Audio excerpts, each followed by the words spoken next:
नमस्कार, मैं doctor Sudarshan Singh Rathore, assistant professor, इतिहास विभाग, राजकीय मीरा कन्या महाविद्यालय उदयपुर। भारतीय राष्ट्रीय आंदोलन पर हम अपने पिछले वीडियो में काफ़ी समय से चर्चा कर रहे हैं। इसी क्रम में आज का जो हमारा विषय है, असहयोग आंदोलन, नॉन कोऑपरेशन मूवमेंट, असहयोग आंदोलन पर आज हम विस्तृत रूप से चर्चा करेंगे।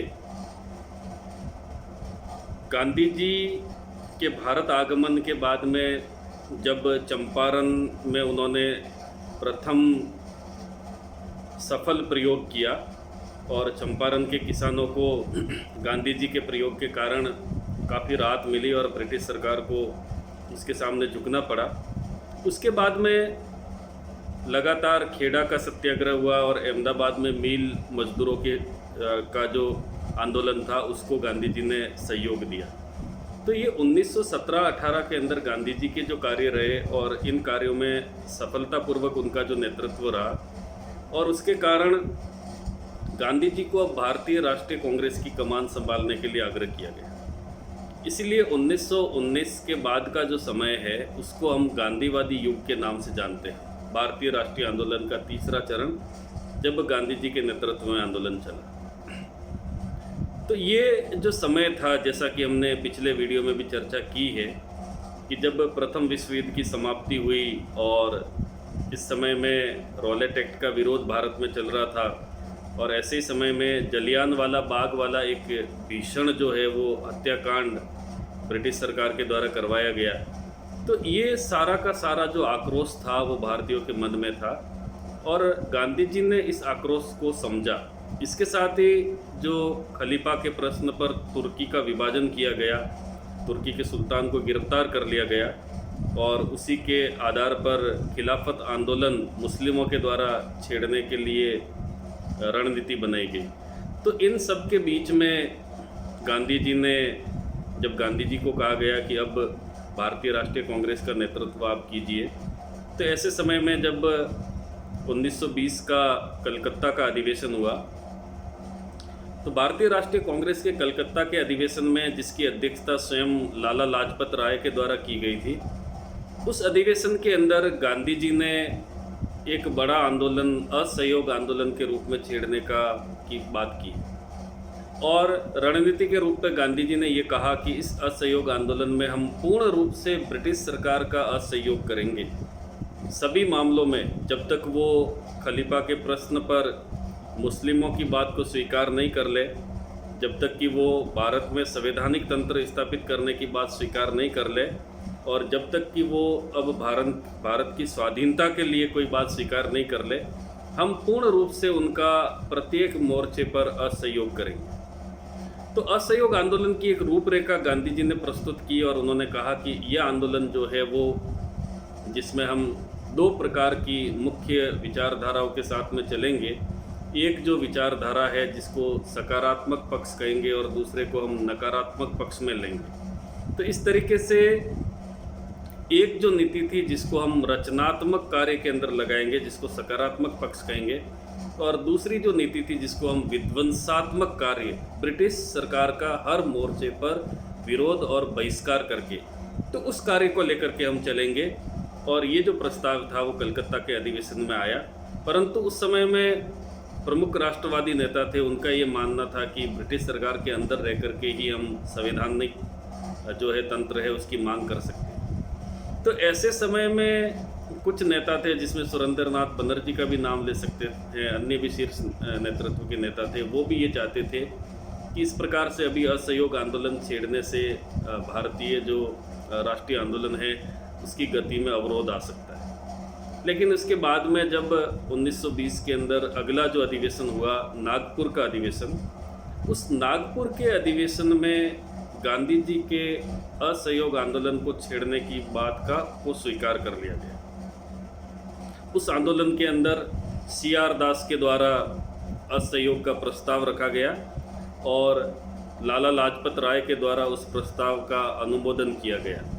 तो इस प्रकार से असहयोग का जो प्रस्ताव था वो भारतीय राष्ट्रीय कांग्रेस के 1920 के नागपुर के अधिवेशन में स्वीकार कर लिया गया और ध्वनि मत से ये प्रस्ताव पारित हो गया। इसके बाद में गांधी जी को नेतृत्व सौंप दिया गया कि अब आप असहयोग आंदोलन की रूपरेखा तैयार करिए और असहयोग आंदोलन को प्रारंभ करिए। तो सबसे पहले हम असहयोग आंदोलन की रूपरेखा पर चर्चा करेंगे, क्योंकि जब असहयोग आंदोलन प्रारंभ हुआ, उस असहयोग आंदोलन के प्रारंभ होने के ठीक एक दिन पूर्व एक महान क्रांतिकारी भारतीय राष्ट्रीय लीडर, भारतीय राष्ट्रीय नेता बाल गंगाधर तिलक की मृत्यु हो गई। तो ये संपूर्ण भारत के अंदर एक शोक की लहर इससे फैल गई और भारतीय राष्ट्रीय कांग्रेस को बहुत बड़ा धक्का लगा इस महान क्रांतिकारी तिलक की मृत्यु के कारण। लेकिन क्योंकि आंदोलन का प्रस्ताव पारित हो चुका था और गांधी जी ने कहा कि हम तिलक को श्रद्धांजलि देते हुए नियत तिथि से हम भारतीय राष्ट्रीय आंदोलन के अंदर असहयोग आंदोलन को प्रारंभ करेंगे और तिलक की स्मृति के अंदर एक तिलक कोष का गठन किया गया, तिलक फंड के नाम से। और गांधी जी ने आग्रह किया कि जल्द से जल्द आने वाले 6 महीने में इस तिलक फंड के अंदर हम 1 करोड़ रुपया जो है वो दान के रूप में जमा करने का प्रयास करेंगे। लेकिन बाल गंगाधर तिलक की लोकप्रियता और उस समय के भारतीय जनमानस पर उनका प्रभाव इतना अधिक था कि 6 महीने से भी कम समय के अंदर ये राशि जो है वो तिलक राजकोष में जमा हो गई। इसके पश्चात असहयोग आंदोलन की रूपरेखा रखी गई और गांधी जी को मुस्लिमों ने आग्रह किया कि अब खिलाफत आंदोलन का नेतृत्व भी आप ही संभालिए। तो असहयोग आंदोलन और खिलाफत आंदोलन लगभग साथ साथ पैरेलल ही चले। तो गांधी जी ने उसकी रूपरेखा प्रस्तुत की। उन्होंने कहा कि इसमें 2 प्रकार के कार्यों को हम लेकर के चलेंगे। पहला जो कार्य है जिसको विध्वंसात्मक कार्य कहा गया और दूसरे को रचनात्मक कार्य कहा गया। विध्वंसात्मक कार्य के अंदर ब्रिटिश सरकार का पूर्ण रूप से असहयोग करना था। प्रत्येक मोर्चे पर ब्रिटिश सरकार को जो है वो उनका बहिष्कार करना और उनका जो है पूर्ण बहिष्कार करने की मांग को और इसी बात को भारतीय जनमानस के अंदर फैलाने का निश्चय किया गया, जिसके अंदर सरकारी संस्थानों का बहिष्कार किया गया। सरकारी विद्यालयों, महाविद्यालयों और अन्य जो सरकारी संस्थान थे उसके अंदर सरकारी न्यायालय तक का भी बहिष्कार किया गया कि हम किसी भी प्रकार से उसके अंदर भाग नहीं लेंगे। और इसके अलावा आग्रह किया गया कि जो भी विद्यार्थी सरकारी इन विद्यालयों महाविद्यालयों में पढ़ रहे हैं वो इन महाविद्यालयों को छोड़ दे और जो भी सरकारी सेवाओं में नियुक्त है वो सरकारी सेवाओं से त्यागपत्र दे दे, पूर्ण रूप से त्यागपत्र दे दे। इसके अलावा वकीलों से आग्रह किया गया कि वो सरकारी न्यायालय के अंदर अपनी वकालत को छोड़ दे और सरकारी न्यायालय का पूर्ण रूप से बहिष्कार किया जाए। उसके स्थान पर जो स्थानीय मामले अगर सुलझाने हैं तो उसके लिए स्थानीय पंचायत न्यायालय की स्थापना की जाए। इस तरीके से पूर्ण रूप से सरकारी न्यायालय का भी बहिष्कार किया गया। इसके साथ ही इस कार्यक्रम में जो अगला बहिष्कार रखा गया उसमें विदेशी माल और विदेशी वस्तुएं, जिसमें मुख्य रूप से विदेशी कपड़ा था। जो ब्रिटिश सरकार के द्वारा निर्मित कपड़ा भारत में लाया जा रहा था, उस विदेशी वस्त्र का पूर्ण बहिष्कार किया गया और विदेशी वस्त्रों की होली जलाई गई और स्वदेशी अपनाने पर बल दिया गया। इसी क्रम में गांधी जी ने आग्रह किया कि जो जहाँ पर है, जिस स्थिति में है, इवन उन्होंने कहा कि जो निकाय है, जो विधान परिषद है और 1919 के एक्ट में जिस तरीके से विधायिका का गठन किया गया है, तो उन विधायकों का भी बहिष्कार किया जाए और उन विधायकों के चुनावों के अंदर कोई भी भारतीय जो है वो हिस्सा नहीं ले। और यदि कोई भारतीय हिस्सा भी लेता है तो भी भारतीय जनता से आग्रह किया गया कि वो उन्हें अपना मत नहीं दे, वोट नहीं दे। तो इस तरीके से पूर्ण रूप से सरकारी तंत्र के बहिष्कार की योजना रखी गई। तो इन सभी कार्यों को विध्वंसात्मक कार्य या नकारात्मक पक्ष के रूप में देखा जाता है। दूसरा जो महत्वपूर्ण बिंदु था जिसमें सकारात्मक पक्ष या रचनात्मक कार्यों को लिया गया। रचनात्मक कार्य के अंदर मुख्य रूप से जिस तरीके से सरकारी विद्यालय महाविद्यालय का बहिष्कार कर दिया गया था, तो उनके स्थान पर राष्ट्रीय विद्यालय की स्थापना करने की बात कही गई। और बहुत सारे ऐसे जो मध्यम वर्ग के पढ़े हुए व्यक्ति थे उनसे आग्रह किया गया कि वो अपनी निःशुल्क सेवाएं जो है राष्ट्रीय विद्यालयों के अंदर शिक्षण के रूप में दी जाए। और उसी के क्रम में बम्बई के अंदर तिलक विद्यापीठ की स्थापना की गई।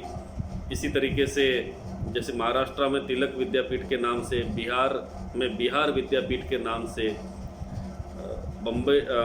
मद्रास के अंदर मद्रास विद्यापीठ के नाम से, पंजाब के अंदर पंजाब विद्यापीठ के नाम से, जामिया मिलिया इस्लामिया विश्वविद्यालय के रूप में जो विकसित हुआ उस जामिया मिलिया इस्लामिया विश्वविद्यालय के रूप में, इस तरीके से बहुत सारी राष्ट्रीय शिक्षण संस्थाओं का गठन किया गया। और उन राष्ट्रीय शिक्षण संस्थाओं के अंदर जो भारतीय युवा वर्ग था उसमें राष्ट्र प्रेम की भावना जगाने का निश्चय किया गया। इसी क्रम में जब विदेशी वस्त्रों का बहिष्कार किया गया उसके बाद में गांधी जी ने कहा कि अब स्वदेशी अपनाए गए। उन्होंने कहा चरखे का प्रयोग किया जाए और घर घर में चरखा चलाने का उन्होंने आग्रह किया। और इस तरीके से स्वदेशी जो वस्त्र है और स्वदेशी माल है उसी को अपनाने के लिए जोर दिया गया। इसी क्रम के अंदर जिन वकीलों ने अपनी वकालत छोड़ दी थी उन वकीलों के लिए भी जमनालाल बजाज जैसे उद्योगपति आगे आए और उन्होंने 1 लाख रुपए की राशि दी और उन्होंने कहा कि उन वकीलों को तनख्वाह देने के लिए काम आएगी। लेकिन उन वकीलों से आग्रह किया गया कि अब वो जो है वो राष्ट्रीय पंचायतों के अंदर अपनी वकालत करने का कार्य करे, परंतु सरकारी जो न्यायालय है उनका पूर्ण बहिष्कार करे। इसी क्रम में एक बात और जोड़ी गई कि अगर ब्रिटिश सरकार इन मांगों से अगर नहीं मानी और हमें स्वाधीनता की और उन्होंने कोई बात नहीं की या भारत में संविधान निर्माण की बात उन्होंने स्वीकार नहीं की, तो आगे जा कर के एक और निर्णय इसके अंदर लिया जा सकता है, वो है कर न देने का निर्णय। नो टैक्स, किसी भी प्रकार का ब्रिटिश सरकार को कर नहीं दिया जाएगा। इस तरीके से बहुत सारे ऐसे रचनात्मक कार्य इसके अंदर अपनाए गए और इसमें स्वदेशी को अपनाने का महत्वपूर्ण जो है उसके ऊपर बल दिया गया। तो ये जो असहयोग आंदोलन था इसकी पृष्ठभूमि तैयार हो गई और संपूर्ण भारत के अंदर, क्योंकि इस समय में बहुत बड़ा रोष भारतीयों के मन में था और गांधी जी ने इसकी शुरुआत करते हुए उन्होंने कहा कि मुझे जो केसरे हिंद की उपाधि दी गई है, जो जुलू पदक दिया गया है, उन सभी पदकों को मैं, जो बोर युद्ध के लिए बोर पदक उनको दिया गया है, उन सभी पदकों को मैं लौटाता हूं और इनको लौटाने की घोषणा करता हूं। उन्होंने ब्रिटिश गवर्नर से बात की और उन्होंने ब्रिटिश गवर्नर को कहा कि मुझे दुख हो रहा है कि जो पदक मुझे सम्मान के रूप में मिले थे, जो भी प्रशस्ति के रूप में मुझे प्राप्त हुए थे, परंतु मैं ब्रिटिश सरकार का जो रवैया है और जिस तरीके से उन्होंने खलीफा के प्रश्न पर मुस्लिमों का अपमान किया है, जिस प्रकार से उन्होंने जलियांवाला बाग की घटना को अंजाम दिया है और उसके पश्चात उन्होंने डायर को जिस तरीके से सम्मान दिया है और जिस तरीके से 1919 के एक्ट में किसी प्रकार से भारतीयों को कुछ भी नहीं दिया है और इवन प्रथम विश्व युद्ध की समाप्ति के बाद भी भारतीयों की किसी भी मांग को स्वीकार नहीं किया है, इन सब बातों को देखते हुए मैं ये मेरे सम्मान सारे के सारे लौटाता हूँ। इसी तरीके से रविंद्रनाथ ठाकुर ने भी अपनी सर की उपाधि को लौटा दिया। तो ये उपाधियाँ जब लौटा दी गई, इस तरीके से सरकारी तंत्र से सभी ने त्याग पत्र दे दिया, तो ब्रिटिश सरकार के ऊपर भयंकर दबाव का माहौल हो गया। इसके बाद में जब बंगाल और बिहार के अंदर जब महिलाओं पर अत्याचार किए गए, तो उसके बाद में महिलाएं भी इस आंदोलन से जुड़ गई और महिलाओं ने जगह जगह पर हड़ताल करना, धरने, प्रदर्शन, विदेशी वस्त्रों की होलियाँ जलाना, शराब की दुकानों के आगे धरना देना, इस प्रकार से जो है इस आंदोलन के अंदर सहयोग किया।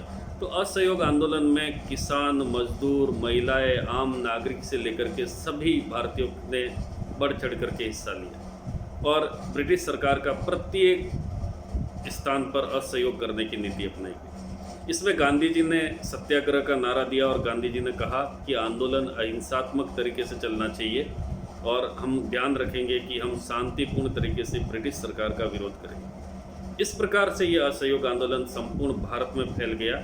इस राष्ट्रव्यापी आंदोलन ने ब्रिटिश सरकार की नींव को कमज़ोर कर दिया, नींव को हिला करके रख दिया। और 1921 में जब प्रिंस ऑफ वेल्स भारत की यात्रा पर आए तो उस समय में उनको सभी जगह पर हड़ताल और बंद का सामना करना पड़ा। जब वो बम्बई आए तो बम्बई के अंदर उनको पूर्ण बंद, और जब वो अहमदाबाद आए तो वहाँ के मिल मजदूरों का उनको तीव्र विरोध देखना पड़ा। जहाँ जहाँ पर भी प्रिंस ऑफ वेल्स गए वहाँ पर हड़ताल रखी गई और भयंकर तरीके से विरोध किया गया। अब इसके बाद में ब्रिटिश सरकार ने अपना दमन चक्र तेज कर दिया। उन्होंने अत्याचार करना शुरू कर दिया। कई जगह पर उन्होंने गोलीबारी की, उसमें बहुत सारे लोग हताहत हुए और बहुत सारे लोग मारे गए। इस तरीके से ये आंदोलन चलने लगा। उसके बाद में ब्रिटिश सरकार ने एक एक करके सभी जो राष्ट्रीय नेता थे उनको गिरफ्तार करना प्रारंभ कर दिया। तो शीर्ष नेतृत्व में गांधी जी को छोड़ करके लगभग सभी नेताओं को अरेस्ट किया जा चुका। इस प्रकार से नेतृत्व की कमी यहाँ पर खलने लगी, लेकिन फिर भी पूरे देश के अंदर इस आंदोलन के उत्साह में कोई कमी नहीं है। और ये आंदोलन जैसे जैसे चल रहा था, इसके साथ ही एक घटना अचानक सी घट गई, जिसके कारण, क्योंकि इससे पहले गांधी जी ने ये घोषणा भी की थी कि दिसंबर 1921 के बाद में कभी भी भारत को स्वतंत्रता की प्राप्ति हो सकती है, और मैं ये सपना देख रहा हूँ कि ऐसा होगा। तो उत्साह लोगों का और भी बढ़ गया कि अब ब्रिटिश सरकार यहाँ से भाग जाएगी। और एक समय ऐसा भी आ गया था कि कहीं न कहीं लगने लगा था कि अब अंग्रेज़ जो है हिंदुस्तान में ज़्यादा समय तक नहीं रह सकते, उनको हिंदुस्तान को छोड़ करके जाना ही होगा। लेकिन इसी समय 1922 फरवरी में गांधी जी ने वायसराय को एक पत्र भी लिखा था, और गांधी जी ने चेतावनी दी थी कि अगर उनकी मांगों को स्वीकार नहीं किया गया तो हम कर न देने का आंदोलन तुरंत प्रारंभ कर देंगे और एक सविनय अवज्ञा आंदोलन के नाम से नया आंदोलन प्रारंभ कर लेंगे। तो ब्रिटिश सरकार बहुत भयंकर तरीके से दबाव में आ गई। परंतु इसी समय में 5 फरवरी 1922 को चोरा चोरी स्थान पर, जो उत्तर प्रदेश के गोरखपुर में एक स्थान था, वहाँ पर पुलिस और किसानों की स्थानीय भीड़ के बीच में झड़प हो गई। पुलिस ने गोली चलाना शुरू कर दिया, और उन्होंने जब तक गोली चलाई, जब तक गोलियां ख़त्म नहीं हुई, उसमें बहुत सारे लोग मारे गए। जैसे ही उनकी गोलियां ख़त्म हुई, वो भाग करके चोरा चोरी नामक स्थान पर, जो उत्तर प्रदेश के गोरखपुर के अंदर स्थित है, उस थाने के अंदर जाकर के भाग करके उन्होंने शरण ली। लेकिन भीड़ बहुत उग्र हो गई, और आक्रोशित भीड़ ने उस थाने को घेर करके उसमें आग लगा दी, जिसमें 22 पुलिसकर्मी जिंदा जल गए। एक सब इंस्पेक्टर और 21 पुलिसकर्मी उसके अंदर जिंदा जल गए, और ये आंदोलन बहुत ही हिंसक हो गया। इसी एक घटना को लेकर के गांधी जी ने तुरंत ही असहयोग आंदोलन स्थगित करने की घोषणा कर दी। अचानक सा इतना बड़ा आंदोलन, जो देशव्यापी, राष्ट्रव्यापी, बहुत विशाल आंदोलन था, जिसने ब्रिटिश सरकार पर दबाव बना लिया था, अचानक से स्थगित करने के कारण जो शीर्ष नेतृत्व था वो एकदम से हतप्रभ रह गया। और सुभाष बोस ने कहा कि जब आंदोलन अपनी पूर्ण तीव्रता पर था, ऐसे समय में अचानक से आंदोलन को स्थगित कर देना एक अच्छा काम नहीं है। हम सबको बहुत निराशा हाथ लगी। जवाहरलाल नेहरू से लेकर के सभी शीर्ष नेताओं ने गांधी जी की आलोचना की कि इस तरीके से आंदोलन को, एक छोटी घटना को लेकर के आंदोलन को स्थगित किया जाना कोई अच्छी बात नहीं थी। ऐसे समय में गांधी जी की स्थिति थोड़ी सी कमज़ोर पड़ गई, और जब ये आंदोलन, जैसे अयोध्या सिंह जैसे जो इतिहासकार है, उन्होंने लिखा भी है कि बुर्जुआ वर्ग और संपन्न जमींदार वर्ग के कारण गांधी जी ने पूरे देश की बलि दे दी। और इसमें लगता भी है कि एक समय में आंदोलन इस मुकाम पर पहुंच गया था कि अब भारत को स्वतंत्रता मिलनी ही मिलनी है और अंग्रेज़ों को भारत छोड़ना पड़ेगा। ऐसे समय में अचानक से आंदोलन स्थगित करने से पूरे देश में निराशा का माहौल फैल गया। गांधी जी के इस निर्णय की जब सर्वत्र आलोचना होने लगी और गांधी जी का भारतीय राष्ट्रीय कांग्रेस में थोड़ा सा प्रभाव कम हो गया, तो इसी अवसर का फ़ायदा उठा करके अंग्रेज़ों ने गांधी जी को भी गिरफ्तार कर लिया और उनको 6 वर्ष के कारावास की सज़ा सुनाई। इस तरीके से जो असहयोग आंदोलन जिस समय लग रहा था, बहुत उत्साह था भारतीयों में, ऐसा लग रहा था कि अब अंग्रेज भारत छोड़ करके चले जाएंगे। गांधी जी के इस तरीके से अचानक आंदोलन स्थगित कर देने के कारण उनके ऊपर प्रश्न चिन्ह लग गया। अनेक उनके ऊपर प्रश्न उठाए गए, लेकिन गांधी जी ने कहा कि हिंसा के दम पर मुझे ये आंदोलन स्वीकार नहीं है। अब उस समय की तत्कालीन परिस्थितियों को देखते हुए जो भी निर्णय उन्होंने लिया, लेकिन इस निर्णय लेने के कारण एक ऐसा निराशा का माहौल पैदा हो गया जिसमें भारतीय राष्ट्रीय आंदोलन थोड़ा सा शिथिल पड़ गया। और इसी समय में क्योंकि मुस्लिमों को खलीफा के प्रश्न पर वो लड़ रहे थे, जब उनको लगा कि आंदोलन स्थगित हो गया है, तो इस समय में पूरे भारत के अंदर भयंकर सांप्रदायिक दंगे फैलना शुरू हो गए। तो एक तरीके से जो आंदोलन असफल हुआ, तो वो असफल होने का कारण ये था कि तुरंत उस समय में उसका स्थगित करने का निर्णय लिया गया। लेकिन जो भी हो, इस आंदोलन ने संपूर्ण भारत के अंदर एक नई जागृति, एक नई राष्ट्रीय चेतना को जगाने में बहुत महत्वपूर्ण भूमिका अदा की। तो हम अपने अगले वीडियो में असहयोग आंदोलन के जो भी परिणाम हुए या किस प्रकार से इसने भारतीय राजनीति को और भारतीय राष्ट्रीय आंदोलन को आगे बढ़ाया, क्योंकि अब तक जो भारतीय राष्ट्रीय कांग्रेस थी वो केवल प्रार्थना पत्र के माध्यम से अपनी मांगें रख रही थी। अब जो है वो पूर्ण स्वतंत्रता की मांग रखी गई और तीव्र मांग और तीव्र आंदोलन जो है वो उसका सिलसिला भारतीय राष्ट्रीय कांग्रेस में शुरू हुआ। तो इस तरीके से हम अपने अगले वीडियो में इस पर और विस्तार से चर्चा करेंगे। बहुत बहुत धन्यवाद। Thank you.